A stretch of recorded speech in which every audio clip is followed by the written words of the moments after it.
Hello students, start करते हैं NCERT maths class 12 chapter number 1 relations and functions exercise 1.1। And सबसे पहले हम पढ़ेंगे रिलेशंस, बट रिलेशन पढ़ने से पहले हम पढ़ते हैं Cartesian product of sets. Cartesian product of sets होता क्या है? Let A and B let A and B are two sets are two sets, then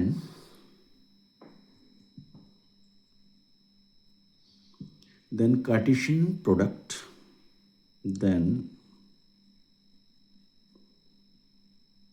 Cartesian product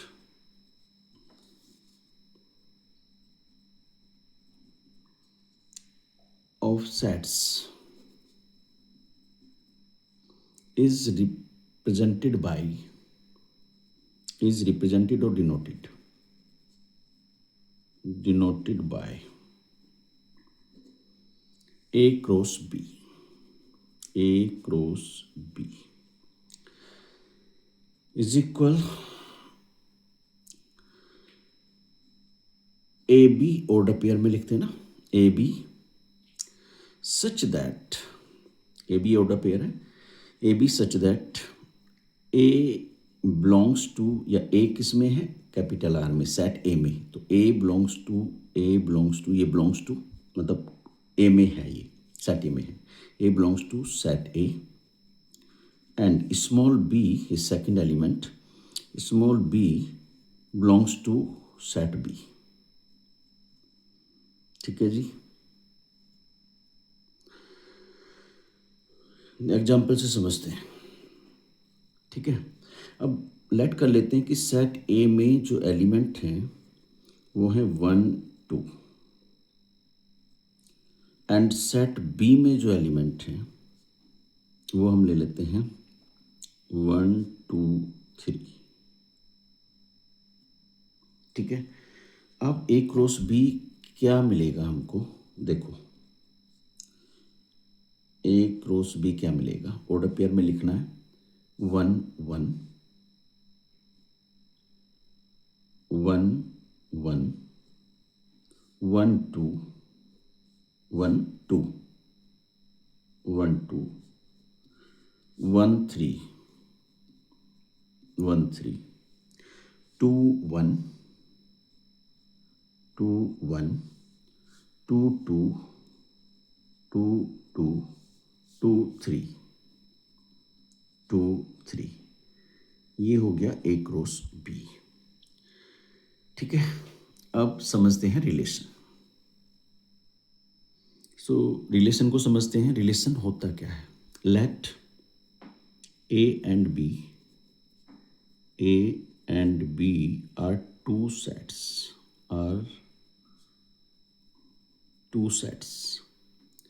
then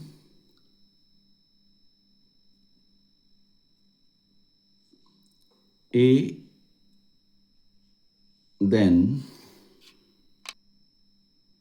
then R is said to be a relation, then R is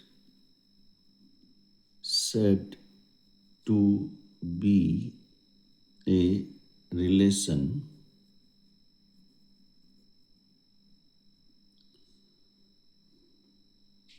if R is a subset of A cross B। देखिए, या ऐसे भी लिख सकते हैं इसको। इसका मतलब क्या है? R is subset of A cross B का मतलब ये है, इसको सबसेट को सिंबलाइज करते हैं इससे, R is subset of A cross B. ठीक है, अब इसको समझते हैं एक एग्जाम्पल से। देखिए, एग्जाम्पल से समझिए सबसेट का मतलब। एग्जाम्पल फॉर सबसेट 11th में पढ़ा है ना आपने, तो उसको रिमाइंड करा रहा हूँ। एग्जाम्पल फॉर सबसेट, देखो अगर हमारे पास सेट ए है और उसके एलिमेंट हैं 1 2, ऐसे ही सेट बी के एलिमेंट हैं 1 2 3। तो देखो ए के सारे एलिमेंट बी में है ना, ए में एलिमेंट्स है 1 2 और बी में 1 2 3, मतलब उसमें कोई अदर भी हो सकता है बट वो जरूर प्रेजेंट होने चाहिए। जैसे ए के 1 और 2 इसमें है, 3 भी है इसके अंदर, तो ए वाले सारे प्रेजेंट होने चाहिए, उसमें और भी हो सकते हैं। तो इसका मतलब क्या है, ए इज सबसेट ऑफ बी। ये हो गया सबसेट का रिमाइंडर। ठीक है जी, अब हम चलेंगे आगे example for R subset A cross B के लिए। देखिए अब इसको रिलेशन से समझते हैं, ये relation R subset A cross B को एग्जाम्पल से हम समझते हैं।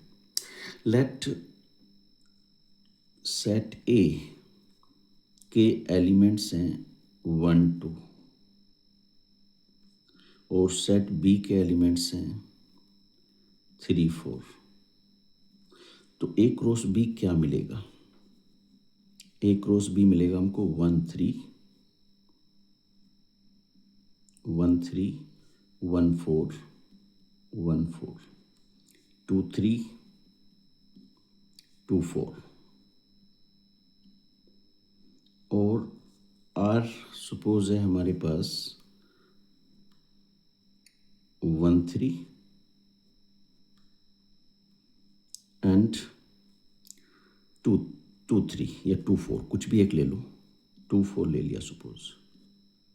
तो अब चेक करिए, देखो आर के एलिमेंट है 1 3 2 4 और ए क्रॉस बी का एलिमेंट है 1 3 1 4 2 3 2 4। तो 1 3 2 4 ये ए क्रॉस बी में है ना, तो हम कह सकते हैं R is a subset of A cross B. और ए क्रॉस बी क्या है, ये कार्टेशियन प्रोडक्ट ऑफ सेट्स है, कार्टेशियन प्रोडक्ट ऑफ सेट्स, अभी पढ़ा था, प्रोडक्ट ऑफ सेट्स। ठीक है, तो हम कह सकते हैं अगर ये हमको मिला है कि ये R subset A cross B है, देन आर इज ए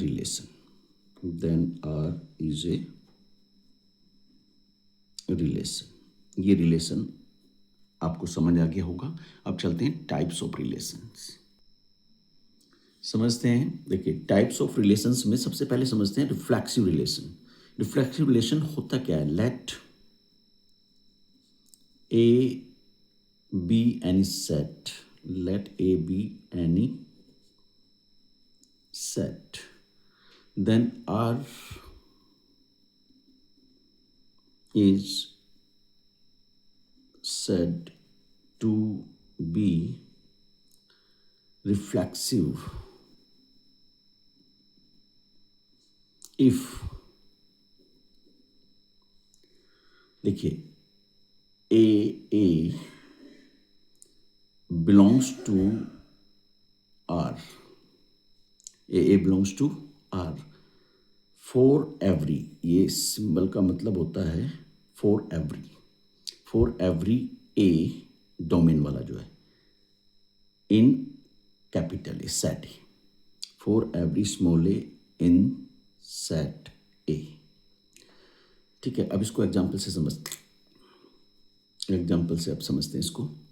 अगर हमारे पास एक सेट ए है और उसके एलिमेंट हैं 1 2 3, बात समझिए 1 2 3, तो जो आर है उसमें जो ऑर्डर पेयर होने चाहिए वो कैसे होने चाहिए, देखो सेम होने चाहिए, हर एलिमेंट के सेम ऑर्डर पेयर हो। जैसे 1 का 1 1 ए है ना, 1 1, ऐसे ही 2 2 सेम ऑर्डर पेयर प्रेजेंट जरूर होना चाहिए रिलेशन में, और 3 3।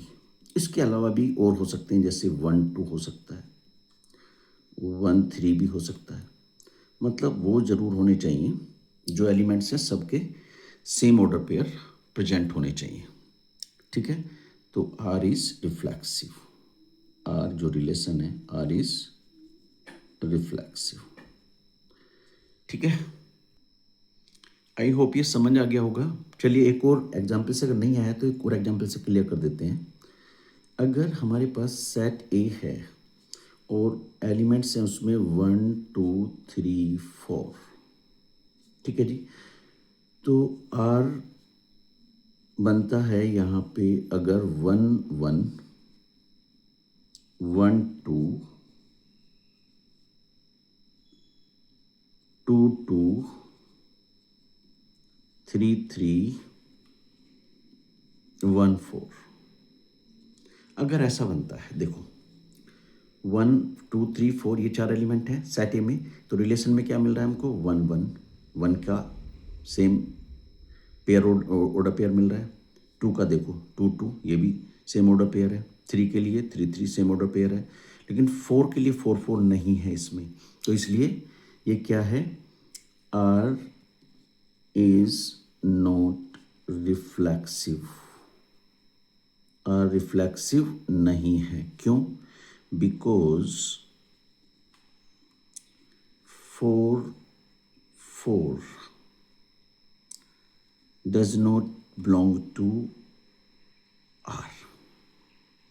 4 4 does not belong to R, इसलिए ये रिफ्लेक्सिव नहीं। आई थिंक अब क्लियर हो गया होगा, क्योंकि जितने भी एलिमेंट है सबका सेम ऑर्डर पेयर प्रेजेंट होना चाहिए। और भी हो सकते हैं बट उन सबके जरूर हो। अब चलते हैं नेक्स्ट टाइप ऑफ रिलेशन पे। नेक्स्ट है सिमेट्रिक रिलेशन। सिमेट्रिक रिलेशन होता क्या है समझते हैं। Let A B a set, A B any set, ऐसे बोलो, A B any set, then R is said to be symmetric. R is said to be symmetric if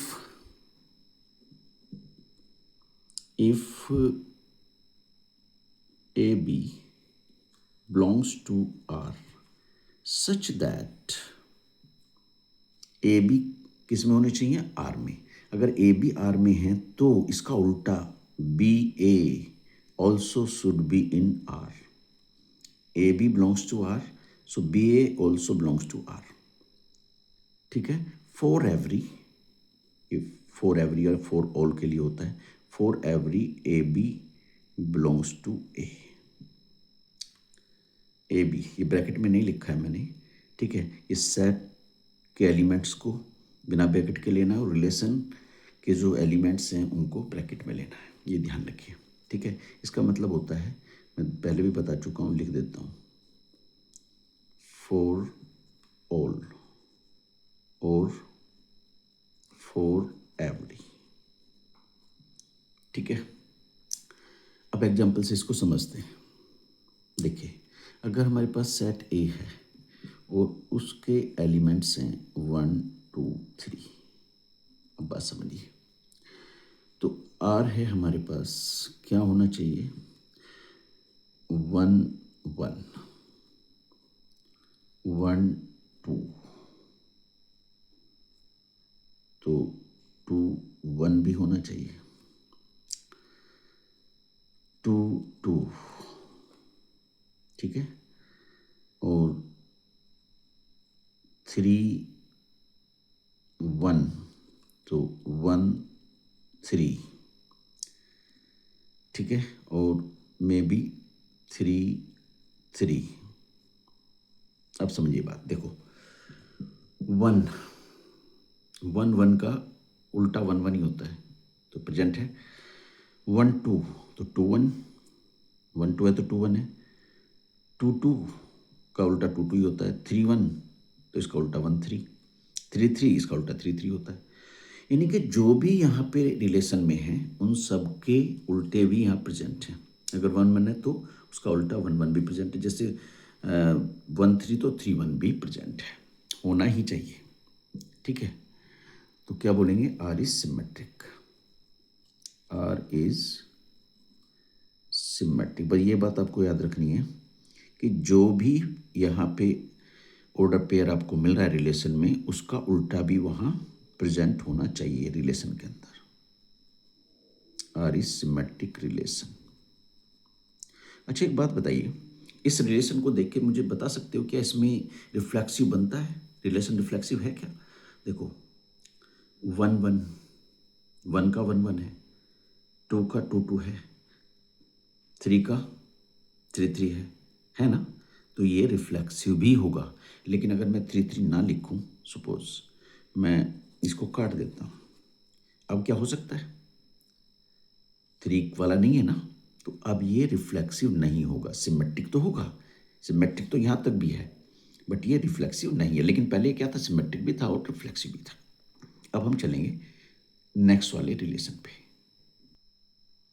अब समझते हैं नेक्स्ट रिलेशन को, ट्रांजिटिव रिलेशन होता क्या है? Let A B any set, then R is said to be transitive if A B belongs to R and B C also belongs to R, such that, देखिए, A B then B C, मतलब second element इसका और इसका first element same होना चाहिए। अगर A B है और बी सी है तो तब ए और C, then such that A C belongs to R. अगर ए बी मतलब फर्स्ट सेट का ऑर्डर पेयर का second element and second order pair का फर्स्ट एलिमेंट अगर सेम है तो फर्स्ट ऑर्डर पेयर का first element and second order pair का सेकंड एलिमेंट वो रिलेशन होंगे, वो एक ऑर्डर पेयर बनाएंगे जो रिलेशन में होंगे। करेक्ट। अब समझते हैं इसको। Then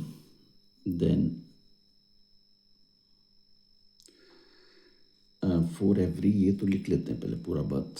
for every A B C belongs to A, इस ए में होना चाहिए।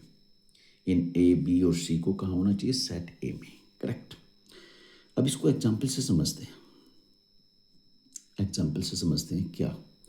लेट सेट ए है हमारे पास 1 2 3, ठीक है जी। अब आर जो है वो बनता है 1 2 2 3 एंड 1 3। अब देखो समझिए, ए बी, ये ए, ये बी, ये बी, तो ये सी। देखो बी सेम है ना, ए बी और बी सी, ये किस में है? आर में। तो ए सी यानी कि 1 3 भी आर में है ना? यस, होना चाहिए। अगर ऐसा है तो हम कह सकते हैं आर इज ट्रांजिटिव। बात समझ में आ गई? अगर A B and B C R में है तो ए सी भी आर में होना चाहिए। For every A B C belongs to A. अब चलते हैं नेक्स्ट वाले रिलेशन पे। चलिए समझते हैं नेक्स्ट इक्विवेलेंस रिलेशन। ये होता क्या है? Let A B any set, then R is said to be equivalence relation if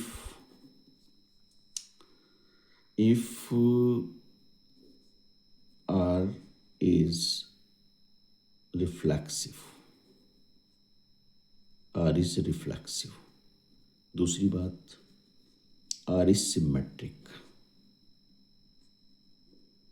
R is symmetric, and if R is transitive। अगर ये तीनों रिलेशन बनते हैं, रिफ्लेक्सिव भी होता है आर में, सिमेट्रिक भी बनता है और ट्रांजिटिव भी बनता है, तब हम कह सकते हैं वो इक्विवेलेंस रिलेशन है। ठीक है, तो अब समझते हैं, थोड़ा सा इसको रिकैप कर लेते हैं। देखिए रिफ्लेक्सिव मैंने क्या बताया था? रिफ्लेक्सिव बताया था A belongs to R for every A belongs to A. इसके लिए मैंने बताया सिमेट्रिक के लिए if A B belongs to R such implies that BA also belongs to R. ठीक है, for every AB belongs to A. और transitive मैंने बताया था if AB belongs to R and BC also belongs to R, such implies that AC belongs to R for every ABC belongs to A. बस इनको याद रखना है अच्छे से, तभी आप एक्सरसाइज को अच्छे से समझ पाओगे और कर पाओगे। एक्सरसाइज थोड़ा डिफ़िकल्ट ज़रूर लगेगा बट है बहुत आसान अगर आपने रिलेशंस को अच्छे से समझा है। चलिए अब एक्सरसाइज शुरू करते हैं।